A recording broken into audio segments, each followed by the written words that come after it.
گرنگترین تەوەرەکانی ئەم دانیشتانە بارودۆخی ئێستای هەرێمی کوردستان. جا بارودۆخی ئێستای هەرێمی کوردستان چ ئەوەی پەیوەندی بە بژێوی خەڵکەوە هەیە، بەو قەیرانە داراییەوە هەیە کە ئێستا لە ئارایە بە پەیوەندیمان لەگەڵ بەغدا و ئەو بارودۆخە هەرێمی کە ئەگوزارێ، هەروەها ئەوەی لە ناوخۆ ئەگوزارێ، ئەوەی کە پەیوەندی بە نێوان لایەنە سیاسیەکانەوە هەیە، ئەوەی پەیوەندی بە نێوان دامەزراوەکانی هەرێمی کوردستانەوە هەیە، پەرلەمانە، حکوومەتە، سەرۆکایەتی هەرێمە، بەشەکانی ترە، حاڵەتەکانی ترە.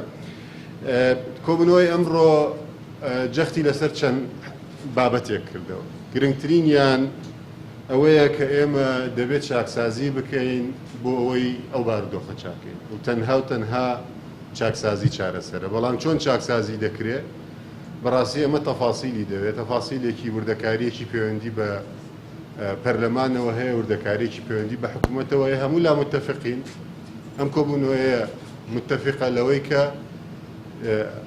ئەم چاکسازیە دەبێت بکرێت لە زووترین کاتە.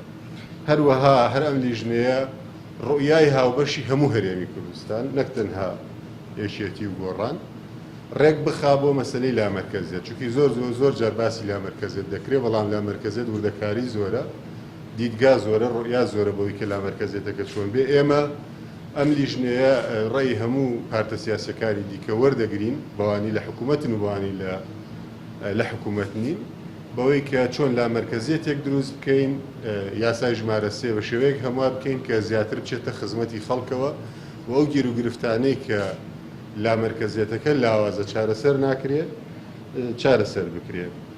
بە سەراحەت ئەیڵێن وەکو بزوتنەوەی گۆڕان پێمان وایە داهات لەوە زیاترە، بەڵام نایەتە خەزینەی حکوومەتەوە. وەمان بەرپرسن لەم قسەیە، داهات لەوە زیاترە کە دراوە بە موچە، بەڵام نایەتە خەزینەی حکوومەتەوە، دەبێت بێتە خەزینەی حکوومەتەوە.